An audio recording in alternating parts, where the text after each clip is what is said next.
I was just about to fire up the grill when I got the strangest message from my neighbor. Hey, the HOA president says you need to give them a copy of your gate key. At first, I thought it was a joke. I laughed and sent back a single word, why? Then came the answer. And I kid you not, they want quicker access to the lake and your gate is in the way. I live on a ranch-style property. It backs up to a peaceful lake, with open skies and a view that makes you forget the world. Years ago, I built a gated drive to keep things private and secure. It's not HOA land. It's not shared space. It's mine, bought, fenced, and registered. The only reason the HOA board even knows about it is because the trail they use runs a long way around. My private drive is a shortcut. A real convenient one, apparently. And suddenly, I'm public enemy number one because I don't want strangers walking through my property just to shave off a couple minutes of walking. I wasn't rude when I declined. I wrote back, politely, "This is my private gate on my private land. I won't be sharing keys." That should have been it. End of story. But if you've ever dealt with an overzealous HOA, especially the kind where Karen energy radiates from the board, you know it doesn't end that easily. The next morning, I open my mailbox. A formal letter. HOA header. Legal style wording. And right there in bold, you are in violation of the community's accessibility expectations. Immediate compliance requested. Accessibility expectations? What does that even mean? I didn't sign anything saying I'd turn my property into a shortcut. This wasn't a shared entrance, a sidewalk, or anything in their jurisdiction. It was a private driveway behind a locked gate on land I paid for years before any of them even moved in. So I called the number at the bottom of the letter. Straight to voicemail. Left a message. Crickets. That same evening, a board member actually came up to my door. Knocked. Didn't even say hello. Just looked at me and said, "We'll need a copy of that gate key before the weekend." I was done being polite. I told her firmly, "This isn't up for discussion. You don't have permission to access my gate or my land. If anyone tries to open it without my consent, I'll treat it like trespassing." Her eyes narrowed. "You're being very uncooperative with the community." "No, I'm just protecting my property. There's a difference." Now here's where things really took a turn. The next morning, I noticed a car parked by the side trail near my gate. Two people were walking around the edge of my fence, clipboard in hand, taking notes. One of them had an HOA badge on his shirt. The other looked like a property inspector or surveyor. This was starting to feel like harassment. So I did what any reasonable person would do. I documented everything. I took photos. I saved every letter, every voicemail, and every text. And then I made a few calls of my own. I asked a deputy friend of mine to swing by for a casual chat. I wanted to be sure I was fully within my rights. Spoiler alert, I was. My title clearly shows the gate, the land, the easement boundaries, all of it mine. And guess what happened 2 days later? Deputies were dispatched, not to my house, but to the HOA clubhouse. Apparently, someone on the board filed a complaint saying I was withholding access to community resources. When the deputy saw the actual property map, it was game over.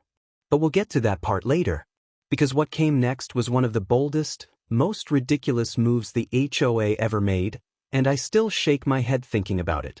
2 days after the deputies visited the HOA clubhouse, I figured the situation would cool down. Maybe they'd realize they overstepped. Maybe someone with a working brain would talk some sense into the board. But nope. These people didn't back off, they doubled down. I was sipping my morning coffee when I heard the distinct click-click of someone walking on gravel. I looked out the window and saw 2 HOA board members standing inside my property line, right by the fence near the lake trail. One of them had a measuring tape.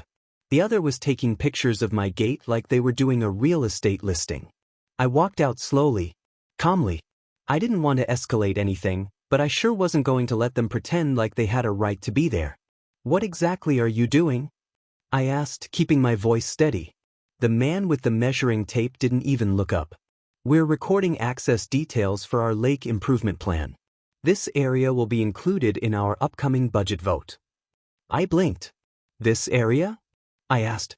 "You mean my property?" The woman beside him smiled like I'd just told a joke. It's for community use. The board believes it would benefit everyone if your gate were unlocked and the route formalized. I laughed, loud enough that it made them pause. So let me get this straight. You didn't get the answer you wanted, so now you're pretending my land is part of some new community plan? They didn't deny it. Instead, she held up a piece of paper. It was a printed map with my driveway literally drawn in red as an alternate lake access path. No permission. No discussion. Just a cheap little line on a map, and suddenly they thought they owned it.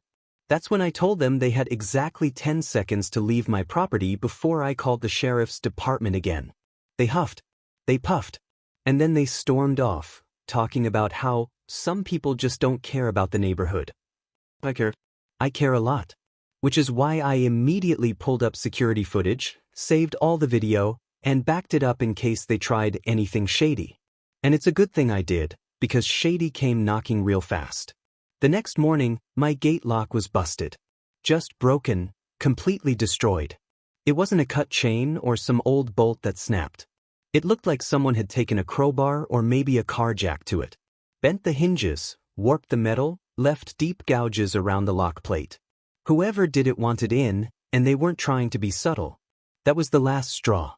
I called the county sheriff's office, not just to report trespassing, but to file a full criminal complaint. The deputy I spoke to wasn't the one who came last time, but after seeing the footage, he shook his head and said, "I've seen HOA boards try a lot of stuff, but this is aggressive." He documented everything, took pictures, wrote down names, pulled up the HOA's community map and compared it to my property lines. Spoiler, that little red shortcut? Not even close to legal. What followed over the next 48 hours was a flood of phone calls, emails, and even a couple of surprise visits from board members trying to clear the air. One guy even showed up with a Starbucks cup like we were old friends. He said, "Hey man, there's no need to get the law involved, right? We're all neighbors here." I told him straight, "You had your chance to be neighbors. You chose to be bullies. You broke my gate. You crossed the line, literally." And I meant every word. Because what they didn't realize is that I had already filed a notice with the county. I had video evidence, signed reports, and even drone footage showing their board members trespassing. They didn't just poke the bear, they lit a fire under it. Still, they had one last move to play. Something so ridiculous, I genuinely thought it was a prank. Until I opened my mailbox and saw the letter. Official HOA seal. Bold letters. Notice of fines, non-compliance with community access standards. They were trying to fine me for not giving them my gate key. Backhand index pointing right. If you're loving this wild HOA drama, don't forget to hit that subscribe button. I've got even crazier stories coming your way every day. Backhand index pointing left. I stared at the letter, half expecting it to vanish like some kind of sick joke. But there it was, black and white, stamped with the HOA logo. They actually fined me. $504, restricting community access to shared amenities. Let me remind you again, my gate is on my property, installed years before this HOA even formed. My land has never been part of their shared anything. But now, somehow, I was being billed like I'd blocked a public road. They listed the reason as non-compliance with community flow access routes. I didn't even know that was a real thing. Spoiler, it's not. There's no such clause in the bylaws. In fact, my land isn't even subject to their HOA boundaries. But I guess facts don't matter when people get a little bit of power and a clipboard. I called their so-called compliance officer. Straight to voicemail again. Left a message, calm, clear, but firm. No response. So I emailed. No reply. I waited 2 days. And then, just as I was about to move on, I got another envelope, this time hand-delivered. A final notice stating that if the fine wasn't paid within 5 business days, they'd begin the lien process. Now I was laughing out loud. They were going to place a lien on land they don't even govern. That was it. I gathered every document I had. The property deed, the easement survey, the original HOA map. I printed screenshots of their emails, their letter, even footage of their board members trespassing and inspecting my gate like it was up for auction. Then I made one more call, this time to the sheriff's office, asking for a formal meeting with a deputy. But I didn't stop there. I walked right into the county recorder's office with everything I had. Explained the situation to a clerk who'd clearly heard a few HOA horror stories in her day. She scanned through my files, then looked up and said, "They have no authority here." None. Exactly what I needed. Next stop, my lawyer. Now, I'm not the kind of guy who goes looking for lawsuits. I'd rather fix a fence than file a claim. But this was no longer about convenience or keys or shortcuts. This was about principle. About someone trying to bully their way across a legal boundary and dress it up like community service. My lawyer drafted a cease and desist notice within hours. It outlined everything, from the illegal fine, to the destruction of my gate, to the unauthorized entry attempts. And we sent it with one very clear warning. Any further action, and we'd be seeking damages. That got their attention. Because 2 days later, instead of another fine, I got a knock on the door. This time, it was the HOA president herself. The woman who hadn't spoken to me directly once throughout this whole mess. Not when she sent letters or threats or clipboard goons. Now suddenly, she wanted to have a friendly chat. She was all smiles. "Let's not let this divide the neighborhood," she said. "I'm sure we can come to some kind of understanding." I told her the understanding was already written in the law. That understanding was called a property line. And I wasn't interested in pretending this was just a miscommunication. Then she said something that really set me off. "We just wanted easier lake access. You could have been a team player." "A team player? You mean hand over keys to my private gate, give up my right to protect my home, and let strangers wander through my land anytime they wanted?" I smiled and told her this. Being a team player doesn't mean handing over the ball when someone else decides they want to run your game. And then I shut the door. Later that night, I got a text from one of the neighbors. He's not on the board, just a regular guy like me. He wrote, "Hey man, just so you know, there was an emergency board meeting tonight. Sheriff showed up. Heard things got serious." Now I was curious. What could have possibly made the deputies return to their clubhouse?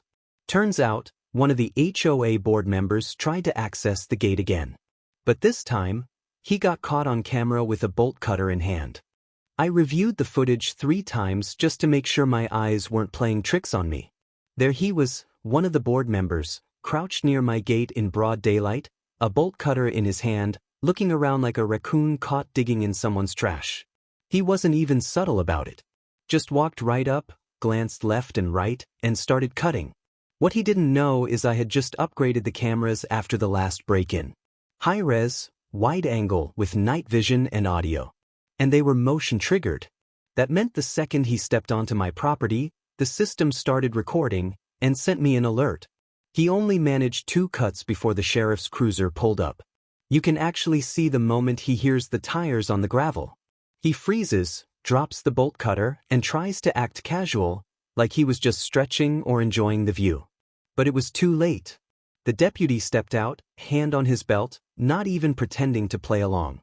"Sir, what are you doing here?" "Oh, just checking the lock.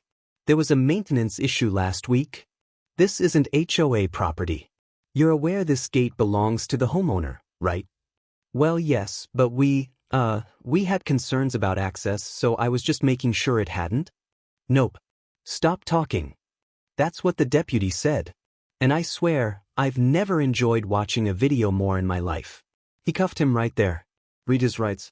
Called for backup to collect the evidence. Bolt cutter? Begged. Cell phone? Confiscated. And me? I just stood on the porch watching it all unfold, arms crossed, sipping sweet tea like it was a Sunday movie. Apparently, the deputy didn't come alone that day. A second unit went straight to the HOA clubhouse, because after the last complaint I filed, they had flagged the HOA as a possible civil escalation risk. Translation: too many complaints, too much shady behavior, and now they were officially on the sheriff's radar. By the time the HOA board gathered for their emergency meeting that evening, the entire neighborhood knew what happened. Word travels fast when someone in your community gets arrested for attempted trespass and destruction of property. Some neighbors supported the board, said I was being dramatic and selfish. That's fine. People are allowed their opinions. But most? They were stunned. People started asking questions the HOA didn't want to answer. Why were they trying to force open a private gate? Is that even legal? Do our dues cover legal trouble if the board gets sued? The best part? One of the newer residents, a retired municipal lawyer, stood up during that meeting and called them out publicly. He said, "This whole mess is an embarrassment. You tried to override private property laws, then you got caught breaking and entering. This isn't about lake access. It's about entitlement." Silence. The board president tried to shift blame, claimed the man acted on his own, without their permission. But we all knew that was a lie. I had emails, meeting notes, even the original fake map with my driveway highlighted in red as optional access. Now their whole narrative was falling apart. That night, I received an email from another neighbor. She said, "I had no idea they were pushing that hard. You did the right thing standing your ground." It meant a lot. Because by that point, I didn't just feel like I was dealing with a power-hungry board. I felt like I was defending something bigger. Property rights. Boundaries. The idea that just because you live in a community doesn't mean the community gets to own you. I didn't plan for any of this. I just wanted to enjoy my little spot by the lake, grill in peace, maybe fish when the weather was right. Instead, I ended up in a full-blown standoff, with fines, fake maps, bolt cutters, and now handcuffs. And still, the story wasn't over. Because the next morning, I woke up to find something even stranger pinned to my front gate. It was early. The sun had just started creeping over the trees, casting that soft gold light across the yard. I walked out with my coffee, same as always. But the second I looked at the gate, I stopped cold. There was something stuck to it. A paper, flapping slightly in the breeze. Legal-sized. And pinned with a strip of bright red tape. I walked up slowly, coffee in hand, already bracing for more nonsense. And there it was. Community Dispute Resolution Notice, mandatory appearance requested. They had summoned me to what they called a neighborhood mediation session. In their clubhouse. With the entire board. I wasn't angry. I was impressed. After everything, the trespassing, the bolt cutters, the false fines, they had the audacity to call a meeting and demand I attend to settle things civilly. No apology. No ownership of what they'd done. Just more pressure. They'd set the meeting for Saturday morning. I had the option to bring one supporting individual. Probably hoping I'd come in alone, defenseless. Like this was some HOA courtroom and I was the troublemaker. But I don't play their games. So I showed up. On time. In jeans and boots. And I didn't come alone. My guest? That same retired municipal lawyer from the last board meeting. He lived just 2 houses down and had offered to come with me as a witness. Turns out, he'd once handled property disputes between homeowners and county boards. The moment we walked in, you could feel the shift. The room went quiet. The board members were seated at a long folding table like they were hosting a trial. There were nameplates, folders, even pitchers of water. It was like a budget courtroom cosplay. The HOA president gave me a fake smile. "Thank you for agreeing to come. We're hoping to resolve this issue without further legal action." I sat down without smiling. The issue being? She gestured dramatically. The community lake access and your gate. I stayed quiet. Let her talk. She launched into a speech about fairness and neighborly cooperation. She said that the board had received multiple complaints from residents who felt I was denying the spirit of the neighborhood. Then she tried to sound generous. "We're willing to waive the current fines if you simply agree to install a secondary lock and share the key with us." I blinked. So after everything, they were still chasing that key. Before I could respond, my neighbor, the lawyer, leaned forward and said calmly, "Let's stop this right here." The board looked confused. "You're using HOA letterhead to apply pressure on someone whose property lies entirely outside your governing boundary. You've issued false fines, threatened a lien you can't legally place, and now you're holding a fake mediation with no legal authority. If you continue this, we'll escalate through proper channels, and I'll represent him personally. The room froze. You could practically hear their chairs creak as people shifted uncomfortably. The treasurer muttered something under his breath. One of the younger board members, clearly nervous, asked if we could just talk it out. But the damage was done. My lawyer neighbor stood up. He pulled a folder from his bag and placed it on the table. Inside were copies of everything. Asterisk my property deed. Asterisk the sheriff's incident report. Asterisk security camera screenshots. Asterisk the original letter demanding the key. Asterisk and a fresh cease and desist, this time on official legal letterhead. This is our final communication, he said. You'll receive a copy by mail. Do not contact my client again. Then he looked straight at the HOA president. You've confused authority with ownership. I suggest you learn the difference. We walked out without another word. No yelling. No drama. Just clean, firm boundaries, finally enforced. By the time I got home, I had a few missed calls. 2 from board members, 1 from an unknown number. I didn't answer any of them. I didn't need to. Later that day, one of the board members, someone I'd barely spoken to before, all but ran up my driveway. She apologized. Said she didn't know how far things had gone. That she thought it was just about a shortcut. That maybe it had all been a misunderstanding. I nodded. I didn't argue. But I also didn't hand over any keys. Because something tells me this whole thing, this HOA war over one gate and a shortcut to the lake, was about more than just a faster walk to the water. A few days passed, and for once, the neighborhood was quiet. No surprise visits, no letters taped to my gate, no HOA members snooping around the fence line with measuring wheels. It felt like maybe, asterisk, just maybe asterisk, they had finally backed off. But I've lived here long enough to know that peace in an HOA neighborhood doesn't last. It's not in their nature.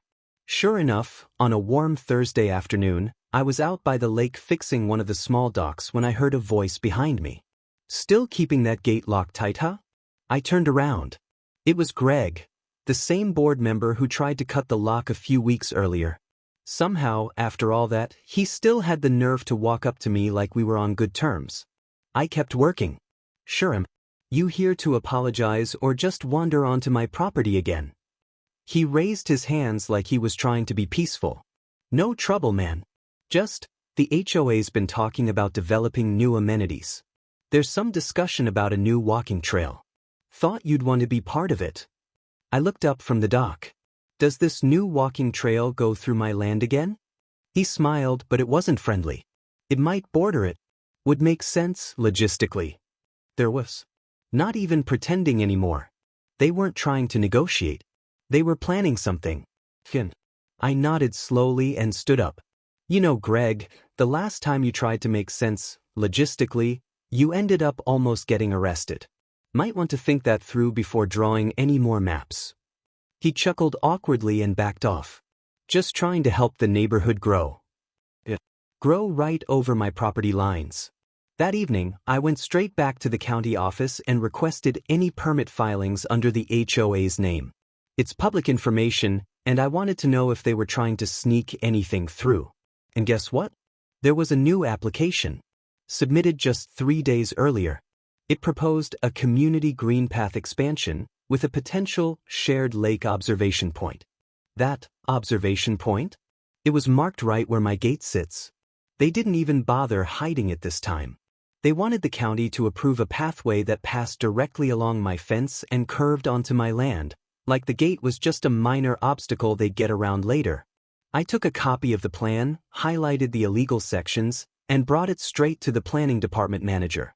I explained everything: the harassment, the bolt cutters, the phony fines, the cease and desist letters.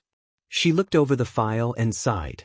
You're not the first person to bring in an HOA dispute this month, she said. But you might have the most documentation I've ever seen. She assured me the application would be flagged for review and that they'd contact the HOA to clarify the land boundaries. And they did. Because the next morning I got a call, not from the HOA, but from a very apologetic county liaison. Just to confirm, sir, your land is not part of the submitted trail plan, correct? Correct. It's private. And it will stay that way. Thank you. We're pausing the application immediately. That was the good news. The bad news? The HOA wasn't done. Later that same week, an HOA email blast went out to every resident. The subject line?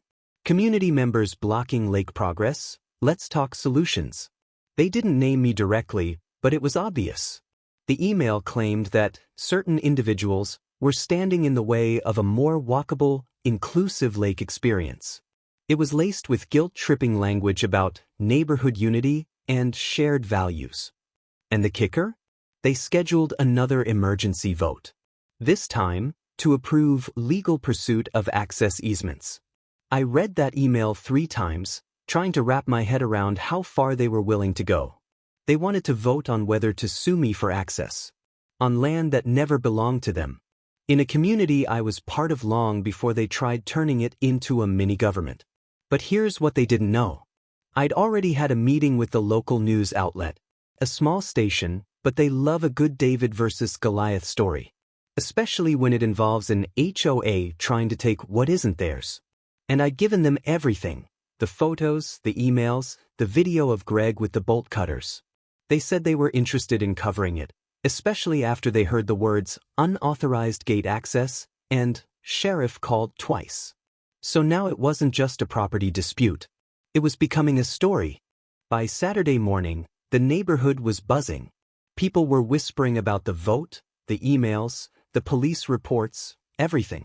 And thanks to the news teaser that ran late Friday, most folks had already seen the headline. Local HOA accused of targeting homeowner for lake access, deputies involved twice. They didn't mention my name, but everyone knew. That's the thing about small communities. Stories spread fast, especially when there's drama involved.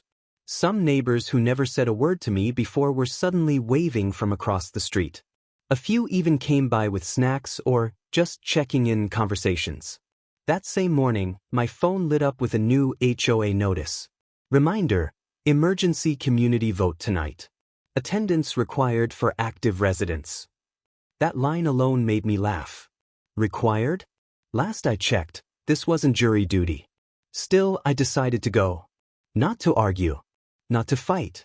Just to listen, and to show them I wasn't scared of their nonsense. I didn't even need to speak. I just wanted to be present. I walked into the clubhouse just before the vote began. The room was full, more than I'd seen in any previous meeting. Some folks looked annoyed to be there. Others looked confused. A few looked like they were there just for the popcorn. At the front, the board had their slideshow up. Big bold letters. Proposal, legal action to secure easement for lake access. They started with a long, dull presentation. The president, Karen, yes, that's her actual name, stood up and pointed at a map. The same one they'd been passing around for weeks. The one with my gate casually marked as a recommended route. She didn't name me, didn't point to my land directly, but she danced around it. Talked about resistance from a single property owner, uncooperative attitudes, and missed opportunities for community growth. Then she clicked to the next slide, and that's where she messed up. Because right there on the screen for everyone to see was a diagram showing the gate. My gate, labeled, circled in red. Someone in the crowd gasped. Another person muttered, "Wait, isn't that private property?" A man in the back stood up.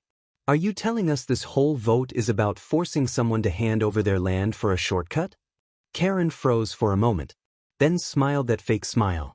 "We're just trying to provide the best amenities for all residents. The board believes that the most logical path to the lake happens to pass through this particular location." The man cut her off. "You mean his land?"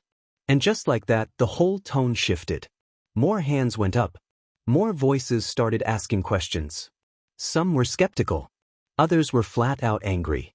One woman stood up and said she had no idea this was about suing someone. She thought the vote was for trail maintenance, not legal warfare. The board looked rattled. They tried to regain control. Karen kept saying words like community unity and long-term vision. But no one was buying it anymore. Then a voice spoke up near the front.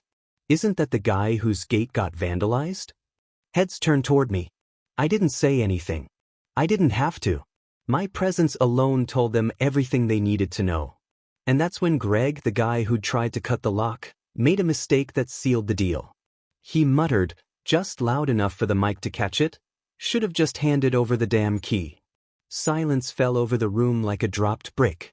Karen's face went pale. A few board members looked horrified. And one older gentleman sitting beside me laughed under his breath.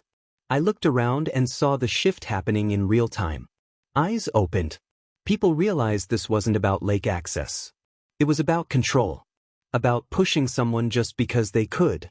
A woman stood up and said, "If this is how you treat one homeowner, what happens when it's my yard next?" Another nodded. "This isn't the HOA's job. This is bullying." The vote didn't go the way they planned. I didn't even stay for the final count. I knew before I left that it was over. The room had flipped. But even then, I had a feeling they weren't done. Because power-hungry people don't stop when they lose a vote. They just change tactics. 3 days after the vote crashed and burned, things went strangely quiet. Too quiet. No more emails. No more HOA announcements. No new letters shoved in my mailbox. Not even a passive-aggressive message on the community app. It was like the board had vanished into thin air. At first, I thought maybe they finally gave up.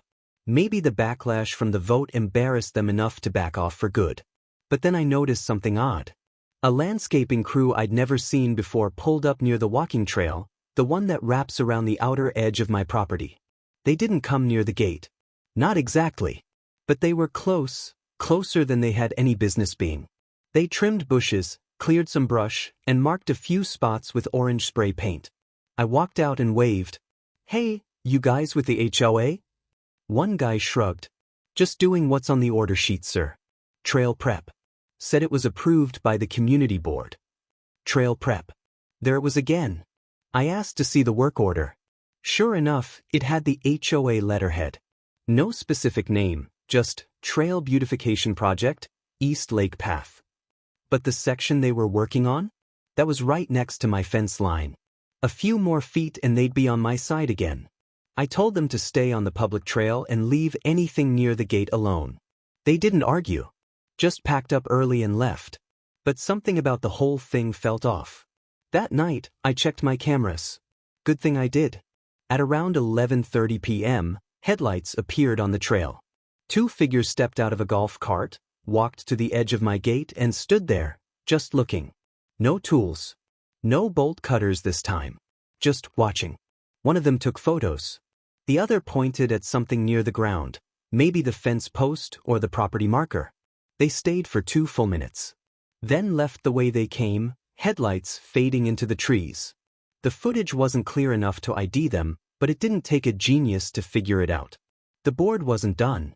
They were just getting sneakier. So I made a move of my own. The next morning, I went to the courthouse and filed for a no trespass order, naming each board member individually. With the sheriff's reports, the video evidence, and the attempted lock cutting, it was a pretty quick approval. They served the papers that same afternoon. That's when things really exploded. My phone lit up again. This time with texts from neighbors. "Did you just file charges against the HOA?